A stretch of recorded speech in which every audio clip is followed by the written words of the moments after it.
हरिः ओम्।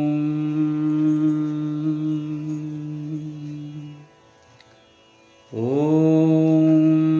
श्रीरामाय नमः। శ్రీమద్ రామాయణ సుందరకాండలో ప్రథమ సర్గ మొదటి శ్లోకము. తతో రావణనీతాయాః సీతాయాః శత్రుకర్షణః ఏష పదమన్వేష్టుం చారణాచరితే పథి. అటు తరువాత శత్రువులను కృషింపచేయువాడైన హనుమంతుడు రావణునిచే తీసుకొని పోబడిన సీత యొక్క నివాస స్థానమును అన్వేషించుటకు చారణులు సంచరించడి ఆకాశ మార్గమునందు వెళ్ళవలనని మనస్సులో తలంచెను. రెండవ శ్లోకము. దుష్కరం నిష్ప్రతిద్వంద్వం చికీర్షన్ కర్మ వానరః సముదగ్రశిరో గ్రీవో గవాంపతిరివా బభౌ. దుష్కరమైన కర్మను సాటిలేనిదిగా చేయదలిచిన హనుమంతుడు సమున్నతమైన తలయు మెడయుగల వృషభ రాజము వలె ప్రకాశించెను. మూడవ శ్లోకము. అథ వైడూర్యవర్ణేషు శాద్వలేషు మహాబలః ధీరః సలిలకల్పేషు విచచార యథా సుఖం. పిమ్మట పర్వతముపై సమతల ప్రదేశమునందు సలిల కల్పములైన వైడూర్యము వంటి రంగుగల పచ్చిక బయళ్లలో ధీరుడైన మహాబలుడైన హనుమంతుడు సుఖముగా హాయిగా నిటినటు సంచరించెను. నాలుగవ శ్లోకము. ద్విజాన్ విత్రాసయన్ ధీమాన్ ఉరసా పాదపాన్ హరన్ మృగాంశ్చ సుబహూన్ నిఘ్నన్ ప్రవృద్ధ ఇవ కేసరీ. పక్షులను మిక్కిలి భయపెట్టుచు వక్షముతో చెట్లను అనచుచు ఎన్నియో మృగములను చంపుచు మిక్కిలి పెద్దదైన సింహము వలె హనుమంతుడు ప్రకాశించెను. ఐదవ శ్లోకము. నీలలోహితమాంజిష్ఠ పత్రవర్ణైః సితాసితైః స్వభావవిహితైశ్చిత్రైః ధాతుభిః సమలంకృతం. సహజముగా నేర్పబడినవి నల్లనివి ఎర్రని మాంజిష్ట పత్రముల వంటి వర్ణములు కలవి తెల్లనివి నల్లనివి చిత్రములైనవి అగు గైరికాది ధాతువుల చేత ఆ మహేంద్ర పర్వతము చక్కగా అలంకరింపబడినది. ఆరవ శ్లోకము. కామరూపిభిరావిష్టం అభీక్ష్ణం సపరిచ్ఛదైః యక్షకిన్నరగంధర్వైః దేవకల్పైశ్చ పన్నగైః. పరివారముతో కూడినవారు కామరూపులు అయిన యక్షుల చేత కిన్నరుల చేత గంధర్వుల చేత దేవతలతో సమానులైన పన్నగుల చేత ఎల్లప్పుడూ నివసింపబడినది. ఏడవ శ్లోకము. సతస్య గిరివర్యస్య తలేనాగవరాయుతే తిష్టన్ కపివరస్తత్ర హ్రదేనాగైవా బభౌ. అట్టి ఆ పర్వత శ్రేష్టమైన మహేంద్రగిరి యొక్క శ్రేష్టమైన గజములతో కూడిన ప్రదేశమునందు ఈ విధమైన ఏ ఉపరితలము కలదో అచ్చట కపిశ్రేష్ఠుడైన ఆ హనుమంతుడు నిలిచినవాడై మడుగులో నిలిచిన ఏనుగు వలె ప్రకాశించెను. ఎనిమిదవ శ్లోకము. ససూర్యాయ మహేంద్రాయ పవనాయ స్వయంభువే భూతేభ్యశ్చాంజలిం కృత్వా చకారగమనే మతిం. ఆ హనుమంతుడు సూర్యునికి, మహేంద్రునికి, వాయువునకు, చతుర్ముఖుడైన బ్రహ్మదేవునికి, భూతములకు అంజలి పట్టి నమస్కరించి ప్రయాణము చేయ తలంచెను. 9వ శ్లోకము. అంజలిం ప్రాంగుఖం కృత్వా పవనాయాత్మయోనయే తతో హి వవృధే గంతుం దక్షిణో దక్షిణాం దిశం. సమర్థుడైన హనుమంతుడు తూర్పు ముఖము కలవాడై తన జన్మకు కారణభూతుడైన పవనునికి అంజలి చేసి అటుపిమ్మట దక్షిణ దిక్కునకు పోవుటకై మిక్కిలిగా పెరిగెను. 10వ శ్లోకము.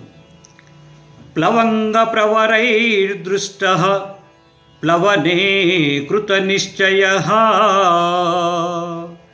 వవృధే రామవృద్ధ్యర్థం సముద్ర ఇవ పర్వసు. శ్రీరామచంద్రుని ప్రయోజనము కొరకై సముద్రమును దాటుటయందు నిశ్చయము చేసుకొన్నవాడైన హనుమంతుడు వానర శ్రేష్ఠులచే చూడబడినవాడు అగుచునే పర్వకాలములయందు పొంగుతున్న సముద్రము వలె పైకి పెరిగెను, అనగా మిక్కిలి ఎత్తుగా ఎదిగెను అని భావము. 11వ శ్లోకము. నిష్ప్రమాణ శరీరస్సన్ లిలంఘయిషురర్ణవం బాహుభ్యాం పీడయామాస చరణాభ్యాం చ పర్వతం. మేరలేని కొలతకు అందనంత శరీరము కలవాడై సముద్రమును దాటగోరుచున్న హనుమంతుడు తన చేతులతో చరణములతో మహేంద్ర పర్వతమును గట్టిగా అదిమిపట్టెను. 12వ శ్లోకము.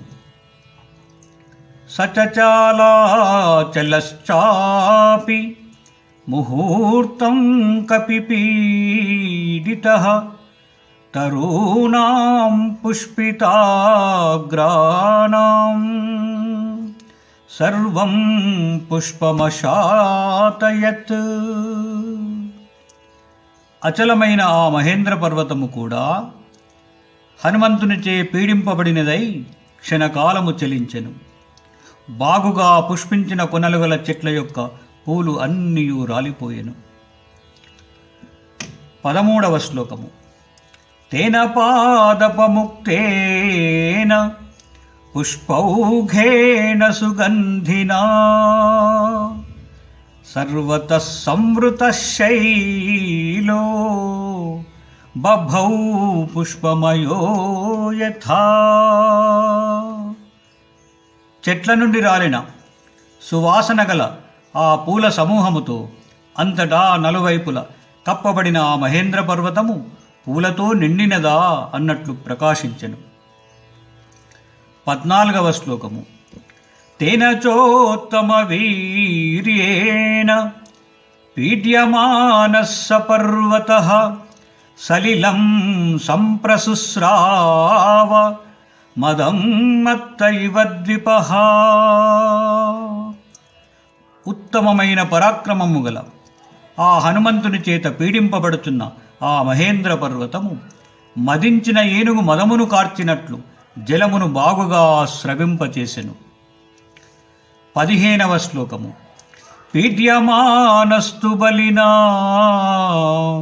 మహేంద్రస్తేన పర్వతః రీతిర్నిర్వర్తయామాస కాంచనాంజనరాజతీః.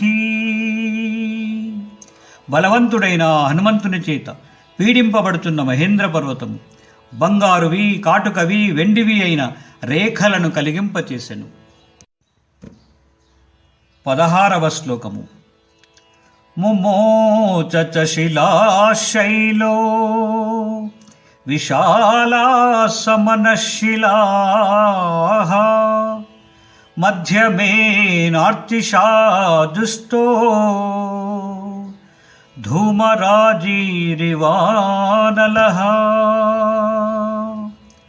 ఆ మహేంద్ర పర్వతము నల్లని మనశ్శిలలతో కూడిన పెద్ద పెద్ద శిలలను, నడమగల జ్వాలతో కూడినదైన అగ్ని పొగల గుంపులను వదిలినట్లు క్రిందికి విడిచెను.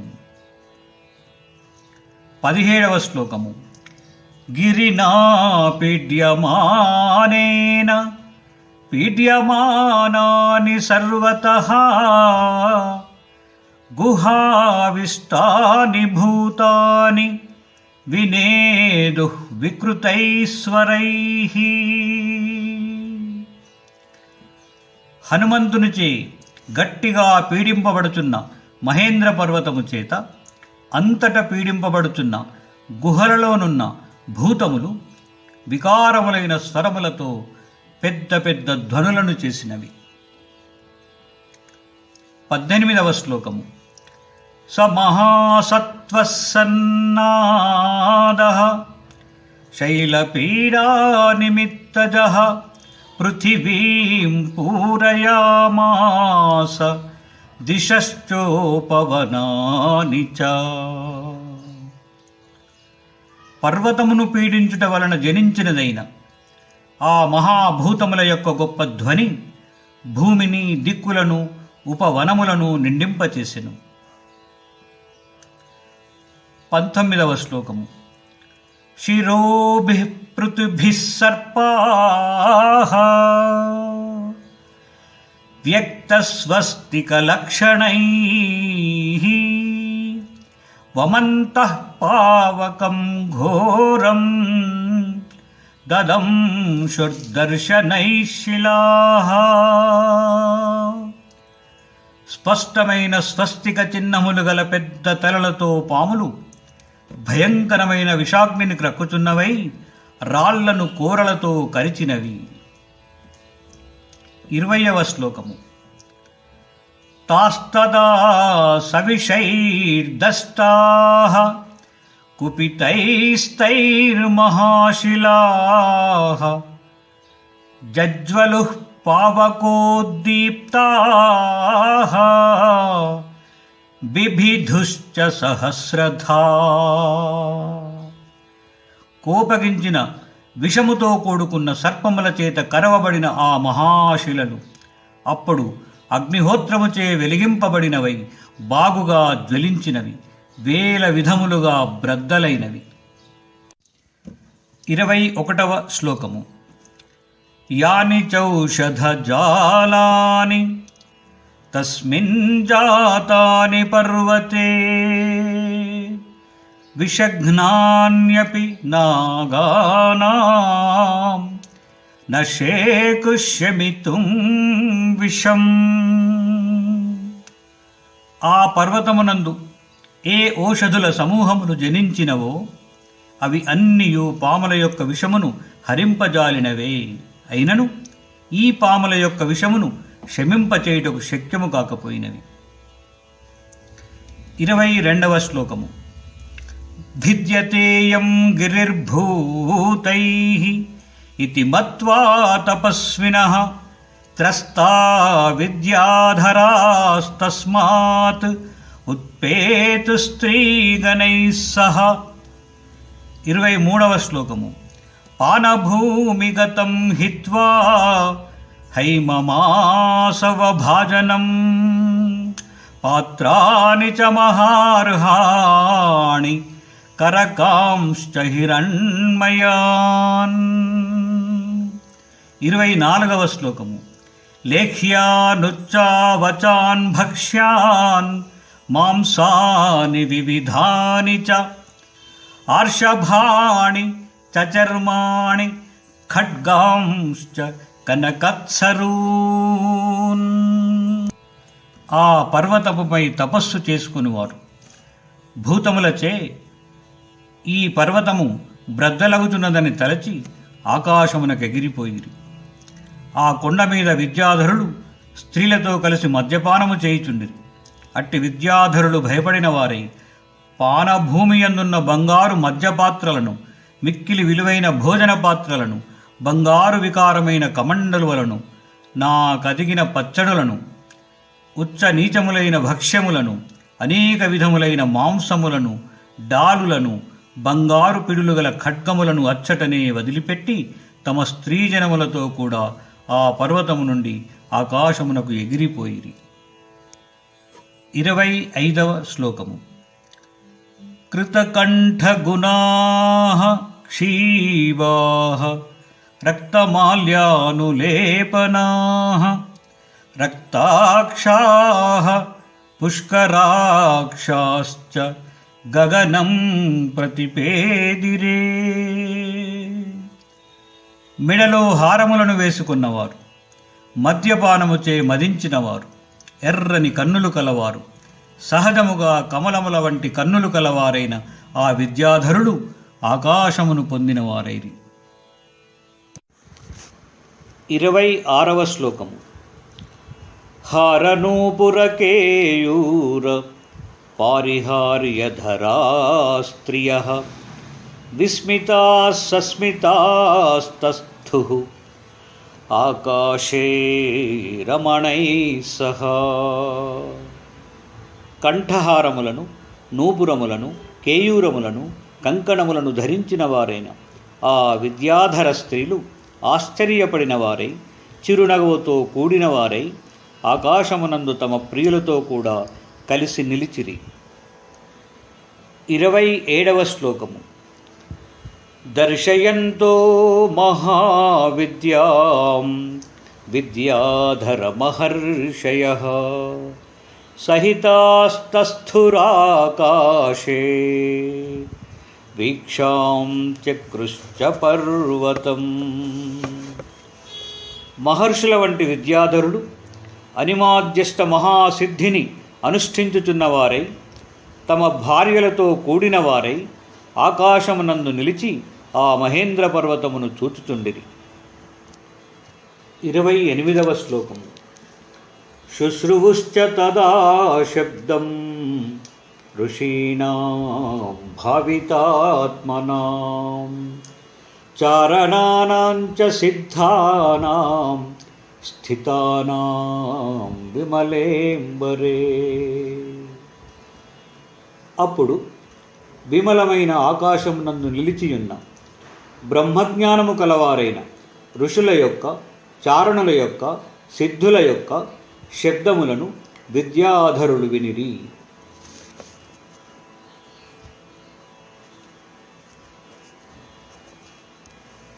29వ శ్లోకము. ఏష పర్వత సంకాశో హనుమాన్ మారుతాత్మజః తితీర్షతి మహావేగః సముద్రం మకరాలయం. వాయుకుమారుడగు ఈ హనుమంతుడు పర్వతముతో సమానుడై మొసళ్లకు నిలయమైన మహావేగము గల సముద్రమును దాటగోరుచున్నాడు. 30వ శ్లోకము. రామార్థం వానరార్థం చ చికీర్షన్ కర్మ దుష్కరం సముద్రస్య పరం పారం దుష్ప్రాపం ప్రాప్తుమిచ్చతి. శ్రీరామచంద్రుని కొరకును వానరుల కొరకును దుష్కరమైన కర్మను చేయకోరిన వాడై పొందుటకు శక్యము కాని సముద్రము యొక్క అవతలి ఒడ్డును పొందుటకు కోరుచున్నాడు. 31వ శ్లోకము. ఇతి విద్యాధరా శ్రుత్వా వచస్తేషాం మహాత్మనాం తమప్రమేయం దదృశుః పర్వతే వానరర్షభం. అనే ఆ మహాత్ముల యొక్క వచనమును విద్యాధరులు విని పర్వతము మీద అప్రమేయుడైన వానర శ్రేష్ఠుడగు ఆ హనుమంతుని చూచుచూ నిలచిరి. 32వ శ్లోకము. దుధువే చ సరోమాణి చకంపే చాచలోపమః ననాద సుమహానాదం సుమహానివతో యదః. పర్వత సదృశుడైన ఆ హనుమంతుడు దేహమును విదలించెను, రోమములను కదలించెను, మిక్కిలి పెద్దదైన మేఘము వలె పెద్దదైన ధ్వని చేసెను. 33వ శ్లోకము. ఆనుపూర్వేణ వృత్తంచ లాంగూలం లోమభిస్థితం ఉత్పతిష్యన్ విచిక్షేప పక్షిరాజ ఇవోరగం. ఆ హనుమంతుడు ఆనుపూర్విగా గున్నడిదైన వెంట్రుకలతో వ్యాప్తమైన తోకను పైకి ఎగురగలవాడై పక్షిరాజైన గరుత్మంతుడు పామువలే ఇటునటు విసిరి కొట్టెను. 34వ శ్లోకము. తస్య లాంగూలమావిద్ధం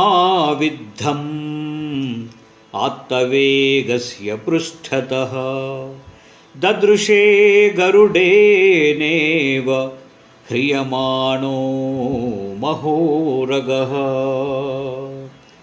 వేగమును పొందిన ఆ హనుమంతుని యొక్క వీపుపైన విసిరివైచబడిన వంకరయైన తోక గరత్మంతుని చేత హరింపబడుతున్న మహాసర్పమోలే కనపడుచుండెను. 35వ శ్లోకము. బాహూ సంస్తంభయామాస మహాపరిఘసన్నిభౌ ససాద చ కపిః కట్యాం చరణౌ సంచుకోచ. హనుమంతుడు గొప్పనైన ఇనుప గుదియల వలనున్న తన బాహువులను కదలకుండా నిశ్చలముగా చేసెను. నడుమునందు దేహమును సన్నగా చేసెను, పాదములను సంకోచింపచేసెను. 36వ శ్లోకము. సంహృత్య చ భుజౌ శ్రీమాన్ తథైవ చ శిరోధరాం తేజస్సత్వం తథా వీర్యం ఆవివేశ సవీర్యవాన్. శ్రీమంతుడైన వీర్యవంతుడైన ఆ హనుమంతుడు భుజములను అట్లే మెడను సంకోచింపజేసి తేజస్సును, బలమును మరియు పరాక్రమమును ఆవేశింపచేసెను. 37వ శ్లోకము. మార్గమాలోకయన్ దూరాత్ ఊర్ధ్వం ప్రణిహితే క్షణః రురోధ హృదయే ప్రాణాన్ ఆకాశమవలోకయన్. ఊర్ధ్వంగా నుంచబడిన చూపులు కలవాడై హనుమంతుడు దూరము నుండి మార్గమును చూచుచూ ఆకాశమును తిలకించుచూ హృదయమునందు ప్రాణవాయువులను నిరోధించెను. 38వ శ్లోకము. పద్భ్యాం దృఢమవస్థానం కృత్వా స కపికుంజరః నికుంచ్య కర్ణౌ హనుమాన్ ఉత్పతిష్యన్ మహాబలః. వానరాన్ వానరశ్రేష్ఠః ఇదం వచనమబ్రవీత్. వానరశ్రేష్ఠుడు మహాబలుడు అయిన ఆ హనుమంతుడు పాదములతో గట్టిగా నొక్కిపట్టి నిలిచి చెవులను నిగిడిచి ఎగిరిబోవుచున్నవాడై ఆ వానరోత్తముడు వానరులను గూర్చి ఈ వచనమును పలికెను. 39వ శ్లోకము. యథా రాఘవ నిర్ముక్తః శరశ్వసన విక్రమః గచ్చేత్తద్వద్గమిష్యామి లంకాం రావణపాలితాం.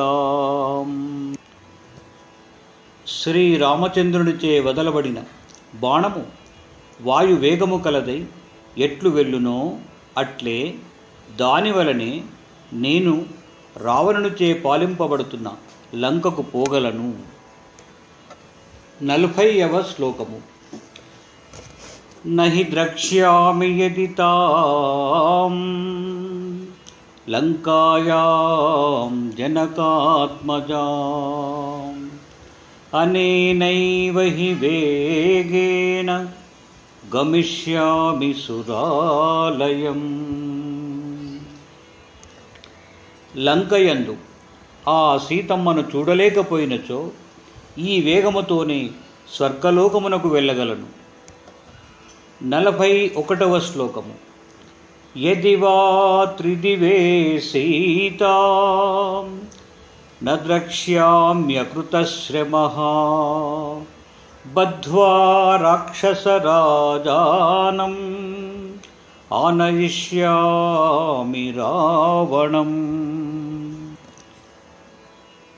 స్వర్గలోకమునందు కూడా సీతమ్మను చూడలేకున్న ఎడల ఏమియూ శ్రమలేని వాడనై రాక్షస రాజైన రావణుని బంధించి ఇచ్చటకు తీసుకుని రాగలను.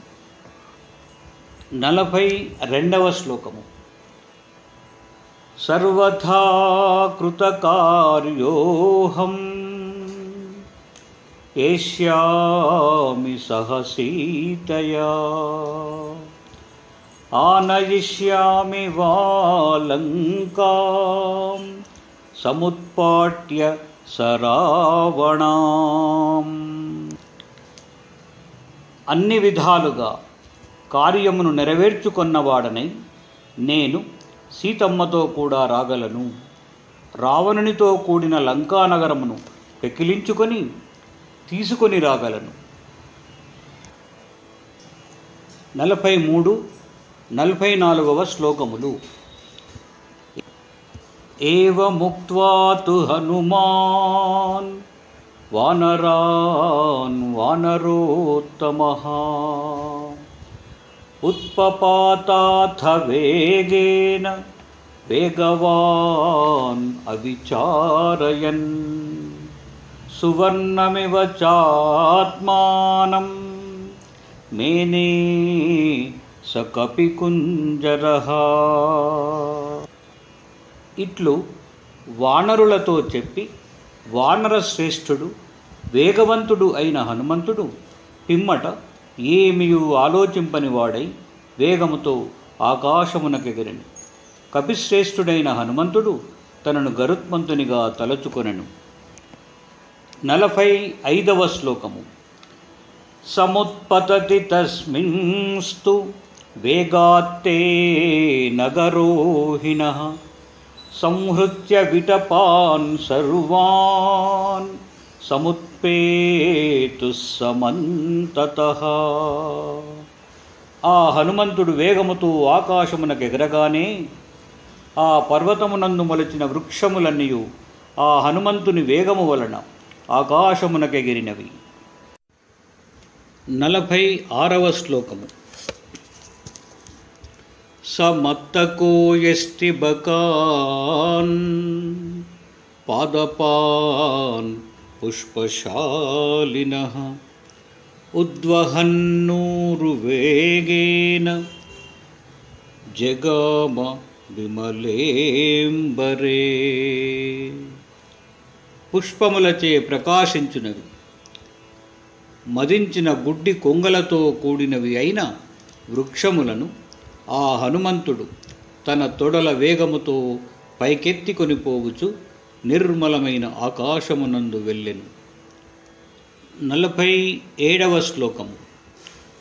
ఊరువేగోద్ధతా వృక్షాః ముహూర్తం కపిమన్వయుః ప్రస్థితం దీర్ఘమధ్వానం స్వబంధుమివ బాంధవాః. దూరదేశమునకు ప్రయాణమైపోయేడు తమ బంధువులు అనుసరించినట్లు తొడల వేగముచే పైకెగరిన వైన వృక్షములు క్షణకాలము హనుమంతుని అనుసరించి వెళ్ళినవి. 48వ శ్లోకము. తమూరువేగోన్మథితాః సాలాశ్చాన్యేన గోత్తమాః అనుజగ్ముర్హనుమంతం సైన్యా ఇవ మహీపతిం. సేనయందు కూడిన సైనికులు రాజును అనుసరించి వెళ్ళునట్లు హనుమంతుని తొడల వేగము చేత పెకిలింపబడి పైకెగిరిన సాలవృక్షములు ఇతరమైన వృక్షములను ఆ హనుమంతుని వెంటనంటి వెళ్ళినవి. 49వ శ్లోకము. సుపుష్పితాగ్రైర్బహుభిః పాదపైరన్వితః కపిః హనుమాన్ పర్వతాకారో బభూవాద్భుతదర్శనః. బాగుగా పుష్పించిన అగ్రములు గల అనేకములైన చెట్లతో కూడినవాడైన వానరోత్తముడగు హనుమంతుడు పర్వతము వంటి ఆకారము గలవాడై అద్భుతముగా కనపడువాడయ్యను. 50వ శ్లోకము. సారవంతోథయే వృక్షాః న్యమజ్జన్ లవణాంభసి భయాదివ మహేంద్రస్య పర్వతావరుణాలయే.